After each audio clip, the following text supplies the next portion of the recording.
should you choose to accept it. It's a quest. It's a quest for fun. Well, The Rock says, why don't we just cut right to the chase? Okay, now he wants to get together. Well, he wants to talk. I want you to do me a favor. I want you to tell all your friends about me. It's showtime, folks! What are you?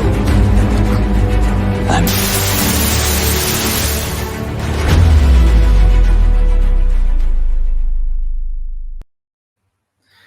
Greetings and salutations, everyone. Welcome to another exciting edition of And I Quote. I am your host, Ryan of Neuroculture. This is the live weekly show where we bring in a special guest, ask them a couple of questions, find out what plans they have for the future. I am very excited for this show this week because joining us in the studio is not only a podcaster superstar in his own right, but is also the newest sensation to the Movie Trivia Schmoedown, the greatest thing going on today in the realm of sports entertainment. Please welcome Amaru Moses to the studio. Amaru, how are you doing today, my man? I am doing well, fam. I am always pleased to be on the show with you. You are one of the greatest hype men to have ever done it, and ever will do it. So I always appreciate being introduced by you, and that lived up to expectations. I'm doing well. How are you? I'm doing excellent, good sir. Thank you very much for being with us. And by the way, for those of you who are watching us live, if you have any questions for Rue during the course of today's show, please leave them in the live chat, drop them in the comment section. Our producers are going to be monitoring that as we go throughout the course of today's show. And we will save time at the end of the show to take your live questions. But in the meantime, let's kick things off here, Rue. Who were some of your favorite celebrities or YouTubers growing up? So growing up, in terms of YouTube, I was kind of already grown when YouTube came around. It really started to kick off. But YouTube-wise, I really like the Cyber Nerds. They're hilarious. 3 dudes from Britain who just do reactions and reviews and just probably some of the best reactions to trailers I've ever seen. Jeremy Johns was somebody that really got me into YouTube. He got me into the Movie Trivia Schmoedown, seeing one of his matches. And then growing up, I just loved movies. So your standard fare of Denzel, Neil Patrick Harris always comes to mind just because I really liked How I Met Your Mother. Will Smith, just your any actors that you love, any actresses that you love. I knew them, I knew about them, and I enjoyed watching them. So nice, good picks, man. Now, what was it exactly that made you decide to become a podcaster yourself? Well, like I said, I've always been a huge movie fan since I can remember. That was the thing that me and my family always did. That was our weekend activity. Every weekend, going to see a new movie. And I always talk about them. And for a long time, I was like, should I write reviews? Should I do this?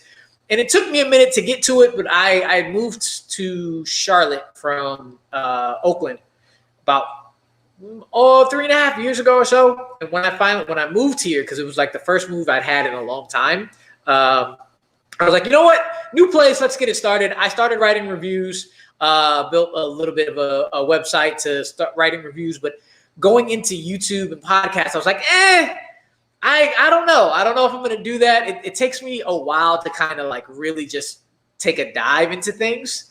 And one day, my boy who does editing out here, he was over the house because I was having a kickback, and it just came up that he was like, yeah, I edit videos, I do videos. And I was like, okay, well then there you go. That's kind of the kick in the pants to be like, yo, if you want to edit my videos, I'll do them if you're good with that. And he did. So I started doing reviews online, and then eventually I figured out how to edit my own videos because he was doing a lot of his own work, and it was just, I knew it was taking up a lot of his time to do it for me for free. So I learned how to do it, and then I continued to like doing it ever since. And it's a ebb and flow of doing these videos, and podcasting is a lot of work. So there's periods of time where I'm like, I'm not doing any because I'm doing things for Bite Size, or I'm doing things with another podcast that they're running. And there are periods of time where I put out reactions and reviews a lot. So it's fun. It's just fun, and it's kind of naturally got into it over time. So to take a step back for a moment, what was one of the first movies you remember seeing in the theaters? So I don't I don't remember exactly what was the first I remember, like timeline wise. So I've asked myself that a lot because, like I said, I've seen lots of movies, tons of movies, every kind of movie since I was probably like 6 or 7. So I actually thought about it. I was like, what movies do I remember seeing in theaters and which one came out the earliest? And I believe it's Lion King. Because I didn't realize how long ago. I thought Lion King was always like 96, 97. And I was like, no, it's 94. And I was 6. And I remember watching it in the theaters. And I'm pretty sure in my head, Lion King was not the first movie I saw in theaters, but it's the first one I remember going to. So I stick with Lion King, but I know that I'd seen movies before that. That's not a good way to start your movie watching, part of your life and watching The Lion King, one of the all-time greats. There's no shame in that. And by the way, speaking of films that came out in the 1990s, just to, kind of answer this myself, one of the first movies I remember seeing in the theaters, I will take your Lion King and raise you, or maybe not raise you, I don't know. 1991's Teenage Mutant Ninja Turtles 2, The Secret of the Ooze, man. Yeah. I'm sorry. I told you before I'm dealing with allergies, so I'm trying not to sneeze on screen. I'll take that back, and I'll go with you with that. I know I saw Secret of the Ooze in theaters, so now that's my answer because I hadn't thinking about that. I saw that a couple of times in theaters with my cousin Dwani. Love that film. So I'm with you there. That is the new one that I can remember going to the theaters for. See, this is what I'm here for, ladies and gentlemen, to help people bring back some good memories of seeing some of their first films in a movie theater. That is just crazy. But there you go. It's the 90s, guys. 90s were a lot of fun for a lot of good reasons, I might add. Just pointing that out there. So with your idea and with your inspiration of becoming a podcaster, what would you say are some of the rewards of becoming a podcaster? One, getting new friends and communities that you just eventually find through doing that. Like I said, most of it has been finding new people is through movie trivia and movie trivia stuff. But that started because I watched the Schmoedown and then I became a podcaster and then I found out about the fan leagues. So that's one really big thing. The other thing is like just being able to be creative and like really like some of the things you come out with and say, man, I really did a really good job on this. And it's just kind of the personal fulfillment of saying, hey, like I can creatively take things from my brain and put them on to make them a reality. So that's probably what the biggest reward is the personal fulfillment. Mm-hmm. And then on the flip side of that, what would you say are some of the challenges of being a podcaster? It takes a long time, especially if you want to like me, my first or early reviews, like I try to get a lot of edits in there and GIFs and kind of like really map out what I want to say. So it used to take me hours to do because I would want to get what I wanted to say right. And then I was like, I know I want to put this GIF here. I want to put this video here. I want to make this graphic here. And it just takes a long time to do that. And then it takes a longer time to edit it. And then it's like, oh, by the time you're done, and you got to get it out in a certain amount and you got to get it out on time. You got to be able to go. So like for me, for reviews, you got to go watch the movie. Then you got to think about what you want to say. Then you got to record it. Then you got to edit it. And then publishing it itself takes a long time. Make the thumbnail. It takes a lot of your time.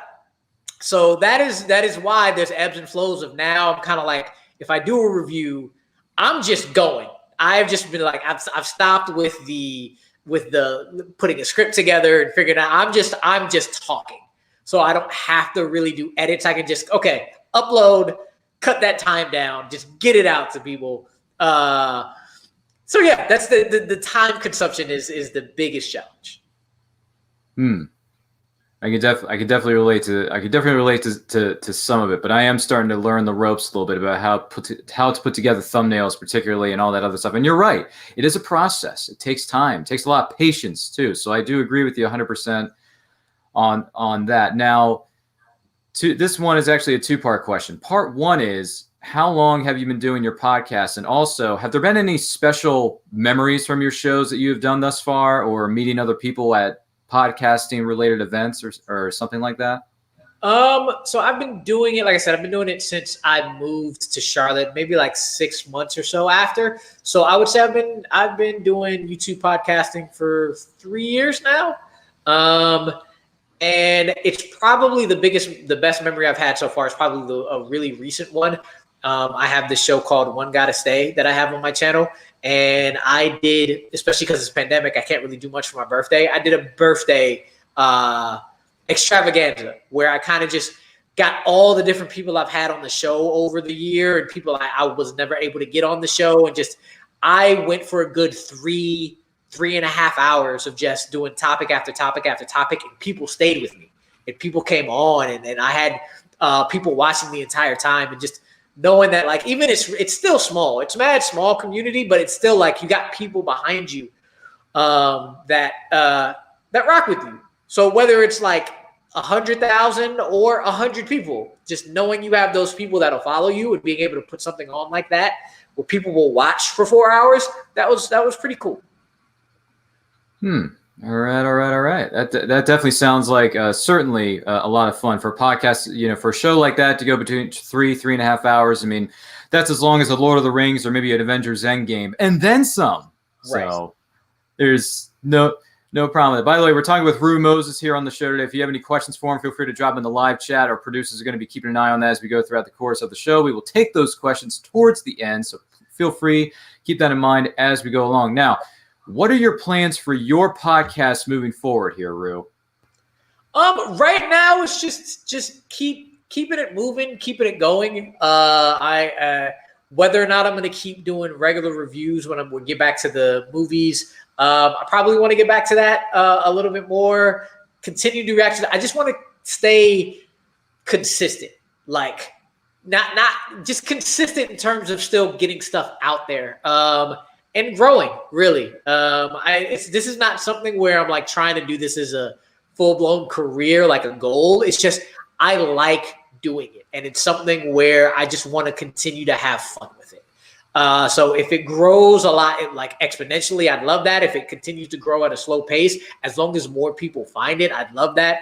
It really, anything that I do, it's about staying happy and enjoying it. And if it ever gets to a point where I'm like, I am tired of doing it, I don't want to get to that point. So as long as it's still growing and people are still rocking with me, just continuing to do that. And if it goes different places, I will roll with the punches.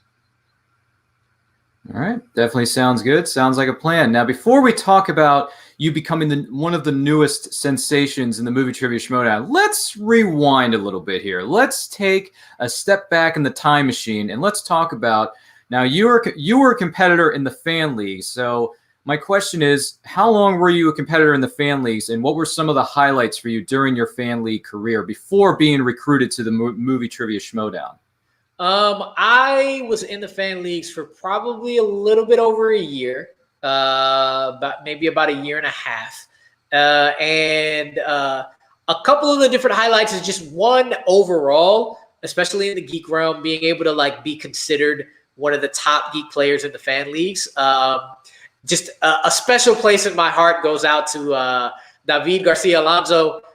We are sweet rivals. I believe we had like 8 different types of matches within the span of 4 months, whether it was debates or singles or geek. And just the fact that he and I like just basically were contractually obligated to play each other in something at least every 3 weeks, and continuously having great matches that were really close was amazing. And I think the biggest highlight, though, on 2 accounts is that right before I got drafted, I went on for Full Metal, I went on a 4-0 run in singles, not geek, in singles.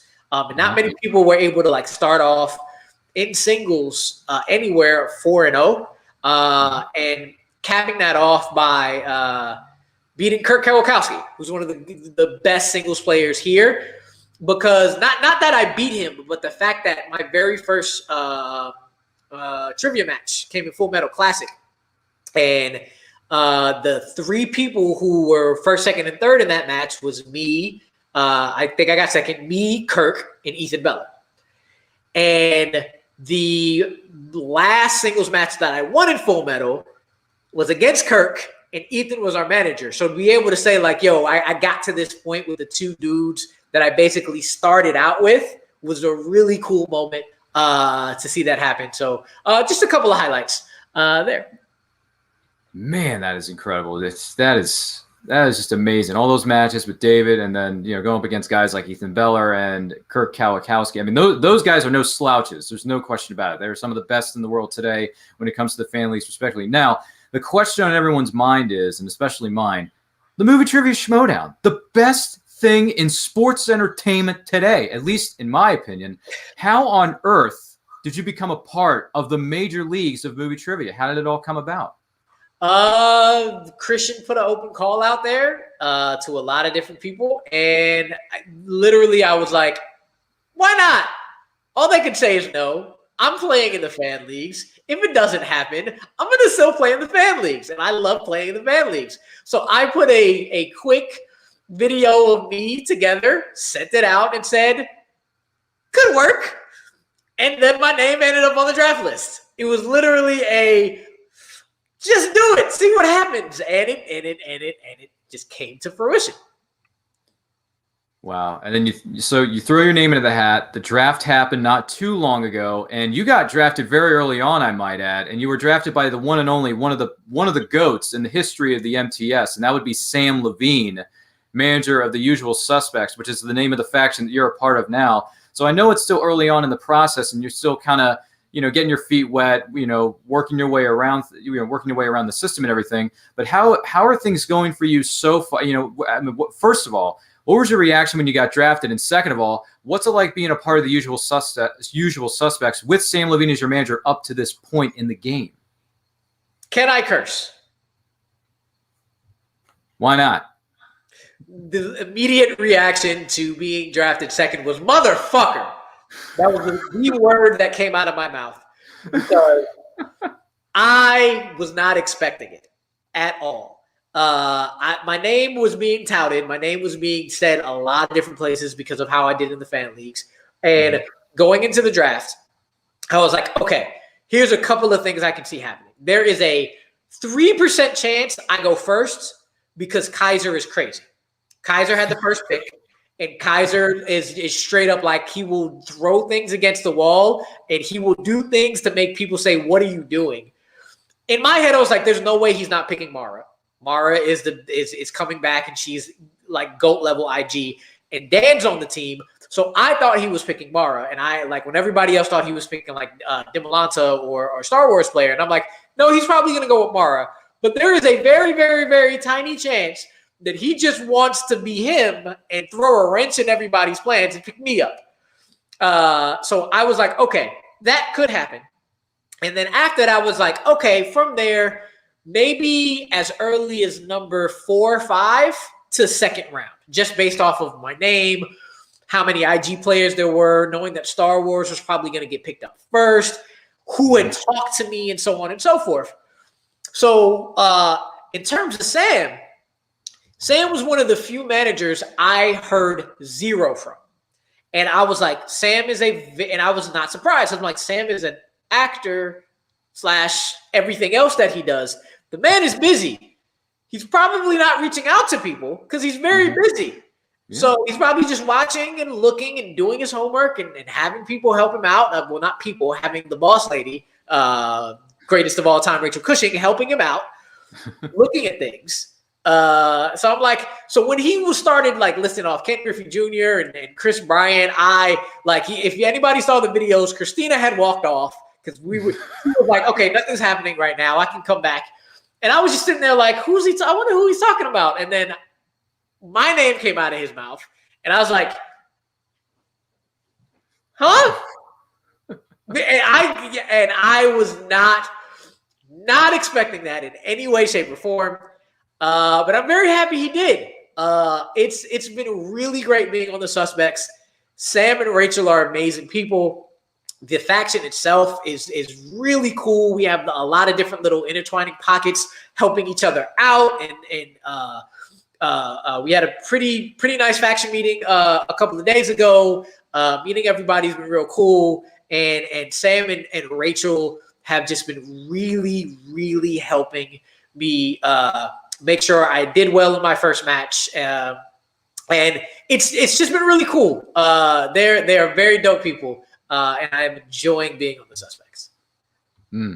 That is incredible. And just to give, I know this isn't the best visual representation I'm about to show everybody, but I apologize, but this is the best I got. So to give everyone an idea, right here, the Movie Trivia Schmoedown is a combination of its trivia matches, but it mixes in a little bit of WWE, UFC kind of stuff. So it's basically, you have your heels, you have your baby faces, which are good, good people, bad. It's like a battle between good and evil. There are factions, and there are 4 divisions in the Movie Trivia Schmoedown. There are singles, there's teams, there's inner geekdom, and there is Star Wars. So if you're a movie fan of any type of nature and you're wondering, I know a few things about movies. I'd like to try this. Well, guess what?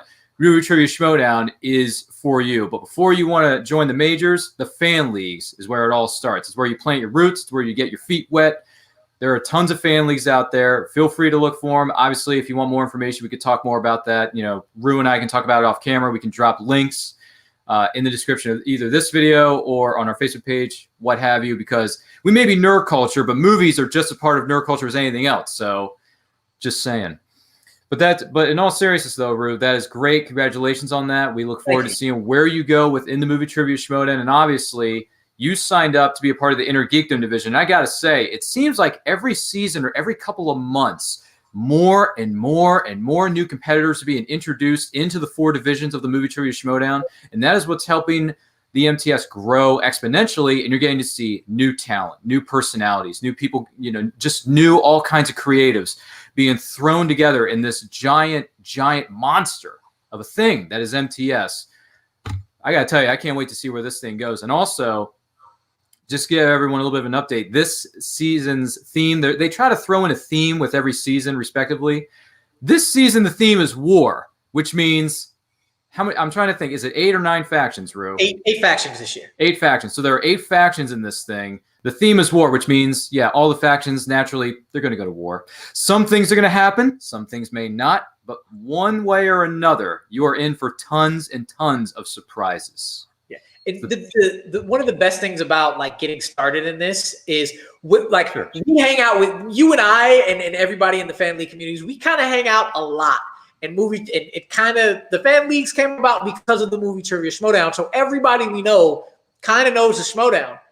But then sending out my matches to family members and friends and coworkers, it's like being able to see as big as this has gotten, there are hella people who have no idea what the Schmoedown is, and being able to introduce it to new people and people going and I sent it to one of my coworkers and they were like, "Oh my God, I'm so glad you sent this to me." For one, you being on it was amazing, but also I've watched 2-3 matches right after that because they had no idea what it was. They had no idea it was an actual thing, and I'm like, "Yeah, this is a sport. It's becoming a sport. It's an e-sport."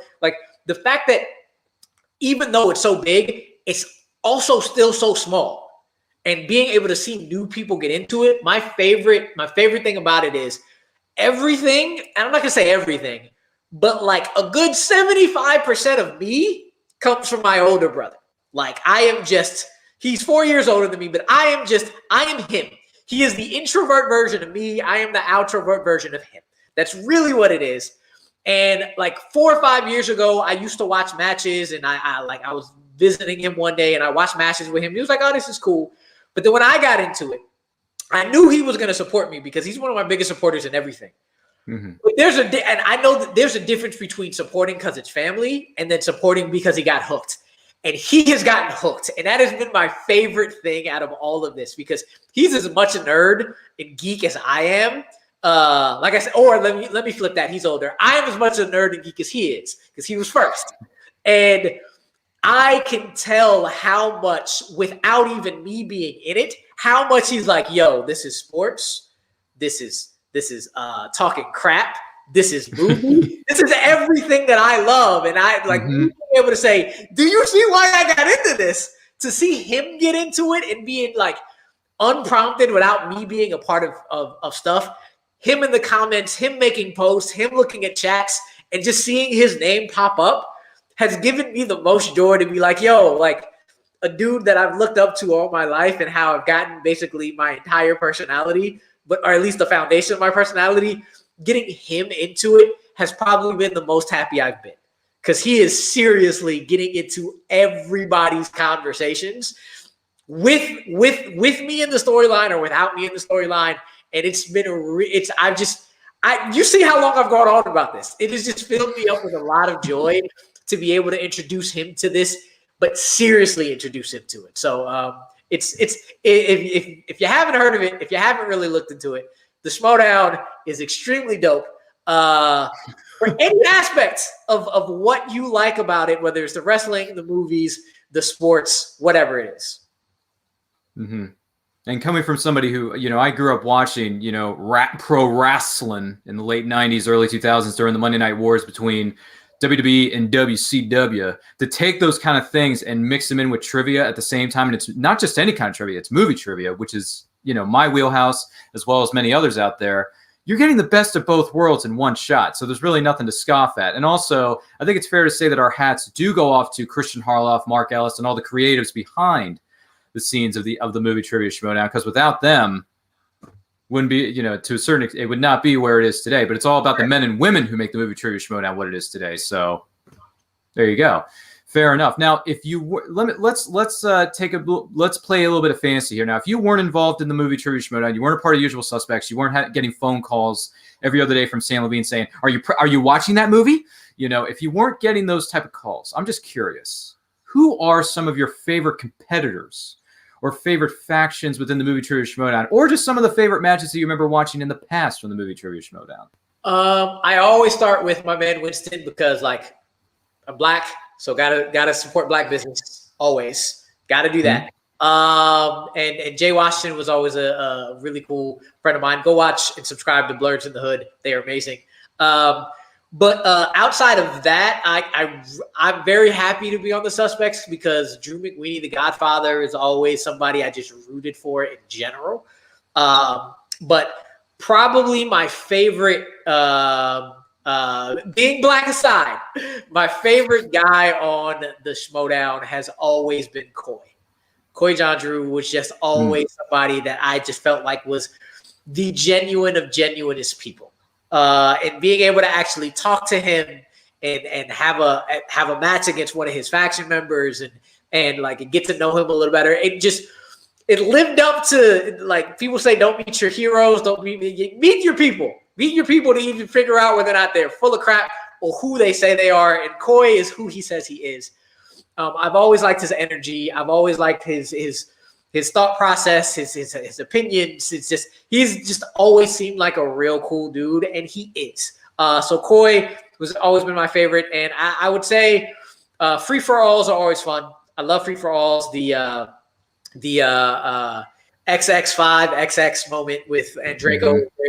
And the let's call it the flu game, the whatever game between sudden death between Mara and Rachel is always been just an epic match.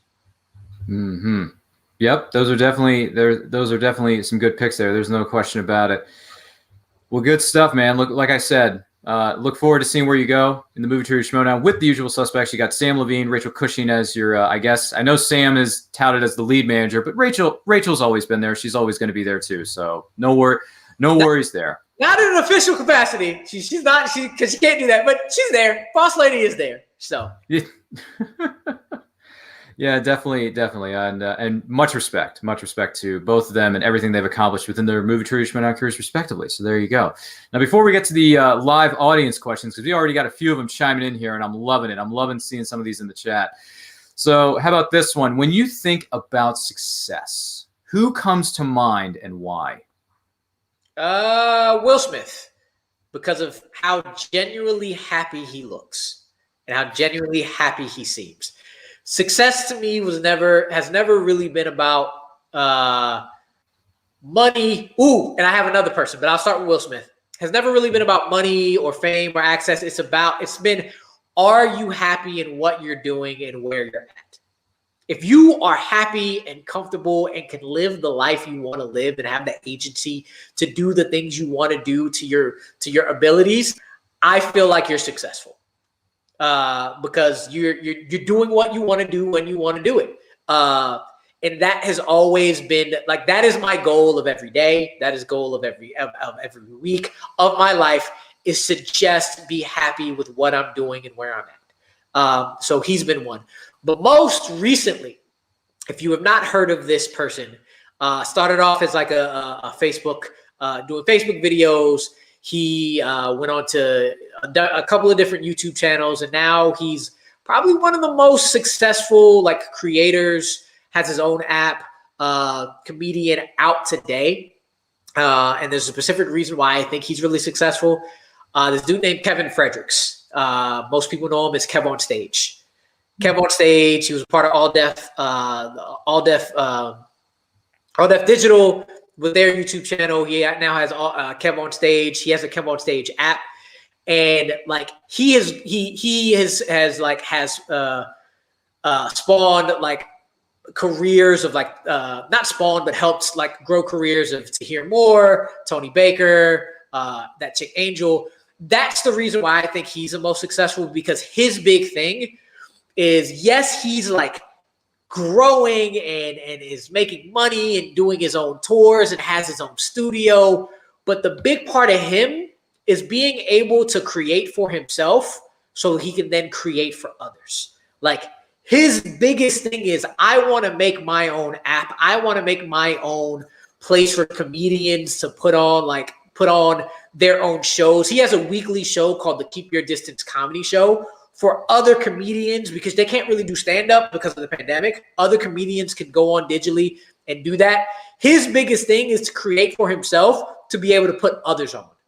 And just the fact that there are so many people who have come up, and not even come up, they came up together. Like they grew together. But Kev on Stage has been the one that's kind of blown up the most, because he's worked with and worked for his crew and been able to say, okay, now you do this show and you can go do that thing and you can move and do that little thing. Like the whole community that started with him, but now since he's like been like, again, the most, he's reached the most people. So everybody who was with him has grown with him.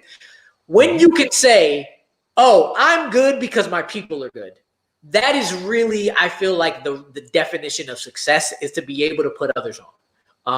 So if you haven't, look for the Kev on Stage app, look for anything Kev on Stage on YouTube. The man is hilarious. Everybody around him is hilarious. And he has just had probably one of the biggest come ups in the last year that I have seen of anybody. Wow. All right. I have to check this out at some point. That does sound very intriguing. Appreciate you giving us the heads up on that. Good stuff, man. Now, when you die, what do you want to be remembered for? That took a turn. It took a big turn. But kind of the same thing. I want to be remembered by my people and for helping others. Just like as long as my legacy is the people. I want my legacy to be the people around me, my family, my friends, my acquaintances, just being able to be known as somebody who has helped other people and made connections, and just to be able to look back and say, that was a good dude. That really is it. I want my legacy to be others, and for other people to be able to continue a legacy so they can build a legacy through others. That's really, really, as much as I know I have a little bit of an ego. I like talking about myself. I just do.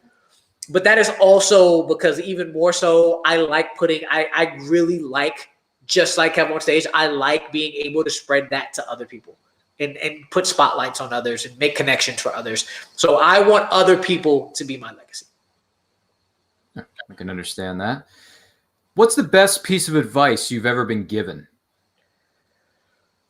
I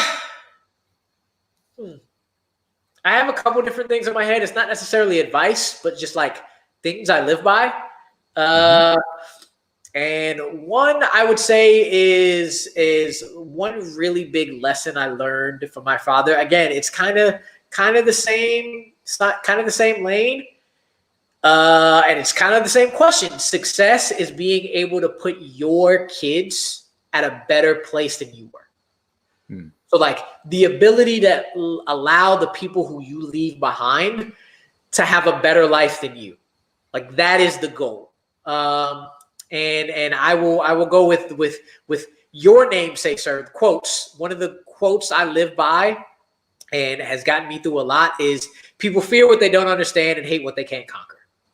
That is the thing that I live by. I don't know who had that quote at first, but I attribute it to Nas in "You Can Hate Me Now," and that in his song. Also, a thing that my brother also lived by, so I just latched on to that because I latched on to everything my brother did.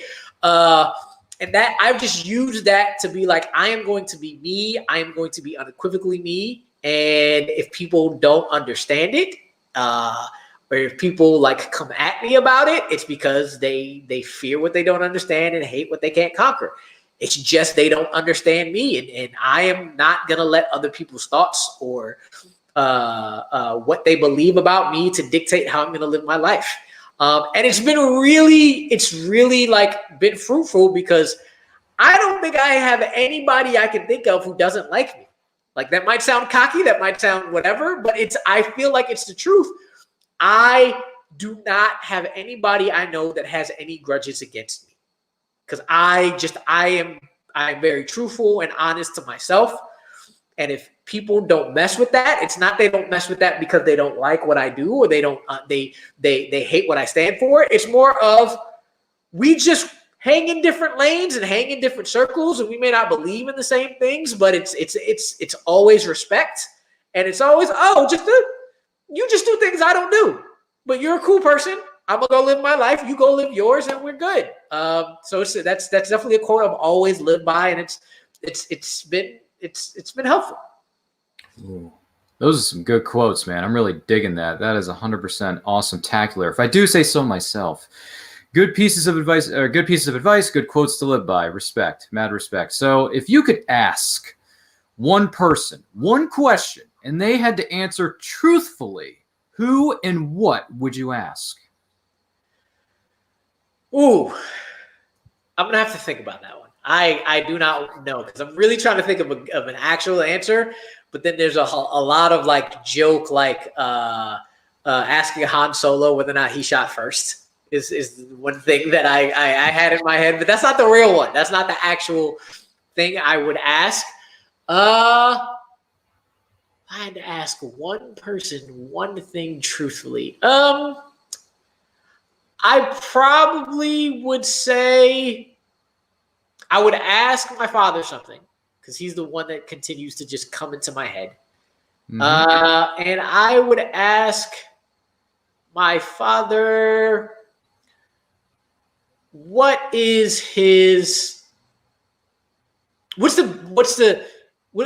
best lesson he's learned?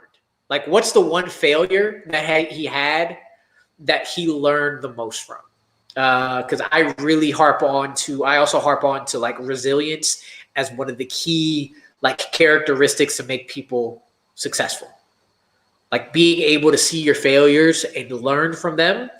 The most successful people and the happiest people are the ones that don't falter from their failures but learn from them. So I'd ask my dad, what's the biggest lesson that he was happy to have learned.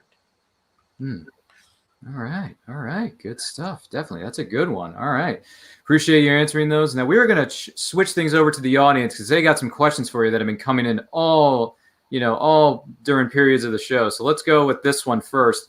Caleb asks, are you putting the podcast out on an RSS feed? Let me get one. Got to stay on Stitcher.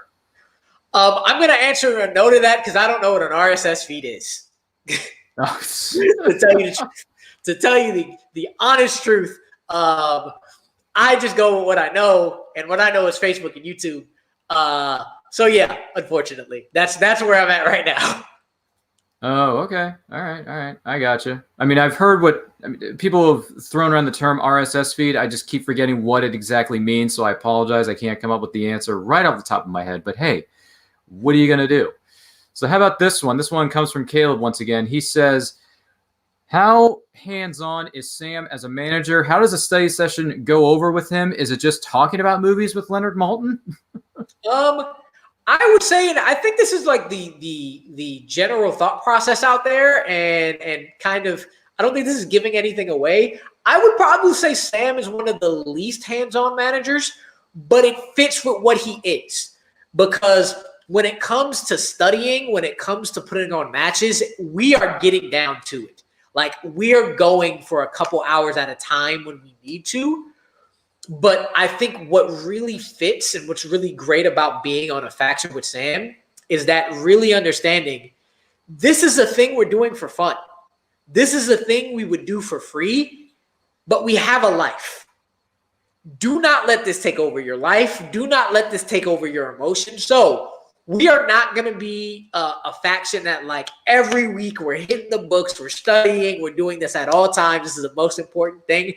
It's more of a, this is important, but this is important to us because we choose to make it important. This is something we choose to do with our time. But you have a life, you have a job, you have family, you have things that are legit 100% more important than the Schmoedown. So when we need to get down to the brass tacks of, like, you got a match, you may have a match moving forward, you feel like you need to study up on something, reach out, let me know what you want to do, we will get it done. And then when we're down to it, between him and Rachel and the beast that is Marie Wilson in Star Wars, and like Paige and Frankie have just been so, like, on it about, yo, let's get it. Jacob and Juice and just everybody in the faction are just, I really think it's when you get independent people doing things independently and then coming together when we can. I think that's the most fruitful, because we're doing the studying when we need to. We're taking the breaks when we need to make sure that you have a good balance. And that's what it really is like on the Suspects. Balance. Family and balance. We feel like we're a great group because there's nothing being forced. There's nobody being shamed. As much as you want to study, as little as you want to study, if you want to make cards, if you want to watch movies, if you want to just talk, it's that all the options are there. And I really think that's the best way to go about it. Wow. I got nothing. I'm speechless. I'm without speech. That is a great answer, young sir. By the way, Caleb chimes in. He says, an RSS feed is a site that broadcasts your podcast to other apps or to podcatchers like Stitcher. So there you go. So to segue into another podcast I do a podcast with my boy KB, who edited my videos, called Uncovered Music Podcast. And he does that because he has his own website. That's for the RSS feed. So he also, while streaming live to YouTube and Facebook, he also streams live to his own website. So I knew what it was. I just didn't know it by name. So gotcha. Well, there you go. That's where that came from particularly. So this one, I'm very curious to hear your answer to this one. Once again, Caleb asks, are we going to get a heel turn for Rue Bear anytime soon in his Movie Trivia Schmoedown career? So Rue Bear himself may not make it the name may not make an official jump into the Schmoedown, just because people know this. Christian is pretty hands-on with what he does for his show and what names get mentioned. But everybody who knows, if you know, you know, Rue Bear is here. A heel turn, I'm gonna probably say full heel. I don't think so. But the good thing about me, and one thing I put into my audition tape, is that I may be quote unquote one of the nicest dudes in the fan leagues to come out. But I do that because it also allows me to cut people with a smile on my face. I can come at you. I got jokes. I can hurt your feelings. I know how to come at you if you come at me or if you come at my people. So, as much as I may be a face or quote unquote face, if you want to go to war, fam, I will go. And I don't know if you want to go at it with me, because so the nicest people are the ones who can cut you the deepest. Like I got no filter if you really want to go there. So maybe not a heel turn, but heel tendencies are there for sure. Oh my goodness. Because in the times that I've known you, you just seem like and this is one of the words that I think is best used to describe you. You're very charismatic. You have a lot of energy to you. You have a lot of personality, and you know how to get the job done with your podcast, and as well as competing within the Movie Trivia Schmoedown, respectively. You know how to get the job done. You know how to do it. But the charisma that you have, I just don't know if I can see you turning heel. But then again, we've been surprised before. Look at Kalinowski. Kalinowski was a cool dude for a while, and then all of a sudden he makes that heel turn into corruption that became one of the best things about the MTS, if I do say so myself. Corruption fan right here, Mike. I'm looking at you. So it's like he can turn heel, and if he can turn heel, anything is possible within the Movie Trivia Schmoedown itself. So, Rue, if you turn heel, I will be kind of sad. I'll be lying if I didn't say I was sad. But you know what? Whatever is good for you, whatever is good for the sake of sports entertainment, you just go with it, young man. Yes, sir. That's all I can. That's really all I can say. And by the way, Caleb wants to mention a comment about some of your podcasts. He says, oh wait, there it is. I only hold grudges against you for your hot takes on your show. Yeah, some of them are pretty fun. That's why I like doing the show, because people have a lot of different opinions. And there are a lot that people, for me, don't agree with. Like for the fact that I think out of the R&B group one I had for One Gotta Stay, by the way, basically One Gotta Stay is I give you 4 or 5 choices, and you only get to keep the work of one of them. And they're usually pretty impossible choices. Whatever you pick, the work of the other choices are gone for you forever. The most recent one was I had male R&B groups, and mostly anybody who listens to male R&B, if you haven't listened to it, if you know it in passing, if it's not your genre, if it is your genre, Boys to Men is usually like everybody's top pick. Boys to Men was my first to go.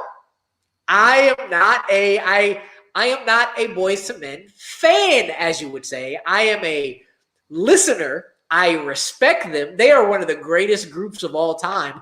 Probably the greatest R&B group of all time. But I don't listen to them. So they were gone first. And then on top of that, I had animated shows in the 90s, which was an episode you were a part of, my friend. And I'm pretty sure Batman was either first or second to go for me, because I enjoy X-Men and Spider-Man. Spider-Man, the 90s show. Actually, I think Batman was first, because I'm pretty sure I had Gargoyles above Batman as well. So that's right. Yeah. Yeah, I think it's coming back to me now. Some of those moments on your show. Yes. Full disclosure, I have been on Rue's show a couple of times. It's fun, but when you drop those takes, man, I'm thinking to myself, people think I have hot takes in movies, but you, good sir, you've dropped some bombshells on your show, and I'm thinking to myself, what movie or TV series were you watching? What's wrong with you? Like, I don't get it. I don't get it. I'm confused. Yeah, but people have looked at you strange on my show before, but I'm pretty sure anybody who's been on my show, if you are on my show at one point or another, people are going to look at you strange, and you're going to get yelled at, but in the funnest way possible. That is true. We all have hot takes for every single subject matter that whatever show that we're on, we're going to have hot takes for the subject matter regardless. So, but we're just here to have fun. So there's no problem with that. There really isn't. So and also real quick here, Rue, any upcoming projects you can tell us about? I'm just sticking with what I got right now. The Schmoedown. The one thing about me is that I do a lot of different things. Like, I like connecting with a lot of different people. So keep watching me on the Schmoedown. Keep watching One Gotta Stay on Yuri Reviews. URI, which is my middle name. RU Views. So like reviews, but with a U instead of an E. And I do the Uncovered Music podcast for local artists out here on the East Coast and in Charlotte. And then Bite Size Breakdown. Bite Size Breakdown on IG. Also on Facebook and Twitter, but we're mainly IG. Movie reviews, TV reviews, music reviews in 100 words or less. We're just continuously trying to grow that. There might be a time in the future where reviews and bite size kind of might like come together to do different things. So just watch me on all the different things I do, and me trying to get all those platforms to grow. Sounds like a plan. Is there anything this young man over here, ladies and gentlemen, doesn't do? I'm very curious to hear your answer. If you have any thoughts on that, leave them in the comments section. So, Amaru Moses, I don't juggle. What's that? I don't juggle. Oh, okay, there you go. Well, there's something we can cross off the list, just so everyone knows. Yeah. Well, Amaru Moses, we want to take this opportunity to say thank you for being our guest this week on And I Quote. We really do appreciate it. Now, where can everyone find you on social media? One, you can find me on my name, Amaru Moses, AMARU MOSES. You can find me on IG, Twitter, and Facebook. On Twitter, I am a diehard New York Knicks fan, so it's Nick888221. But if you type in my name, you should find me. You can find me again at Bite Size Breakdown on IG. I also have another Instagram handle called Bite Size Amaru, which is the separate writers in the Bite Size crew. And again, you can find me on the Schmoedown. You can find me at Yuri Reviews on YouTube, Uncovered Music Podcast. Basically, look for my name. Follow me on one place. You will see all the promos for the rest of them. Thank you very much, good sir. Do appreciate you being here. Once again, my name is Ryan of Nerd Culture. You can find me and everything that we're doing here on Facebook, Twitter, and Instagram at It's Nerd Culture. Check out our YouTube channel. New videos are being posted each and every week. We got nerdy content galore talking about movies, comic books, anime, anything your heart desires, we have for you here on the channel. Now, if you're wondering where some of those questions about what's the best piece of advice you've ever been given, if you had to talk to somebody and ask them a question truthfully, they had to answer, what would you want to ask that person? Well, I'll tell you where those came from. This episode and every episode of And I Quote is powered by Poddex. Poddex are unique interview questions and episode starting prompts in the palm of your own hand. So whether you are a new podcaster or existing broadcaster looking to grow your audience or get more engagement, you're going to want to check out poddex.com. Make sure you use the promo code NERDCULTURE, all one word, at checkout for 10% off your first order. You are not going to want to miss that. In the meantime, don't forget to like, comment, subscribe, do all that stuff. And in the meantime, watch movies and check out the Movie Trivia Schmoedown. Have a great weekend, everyone.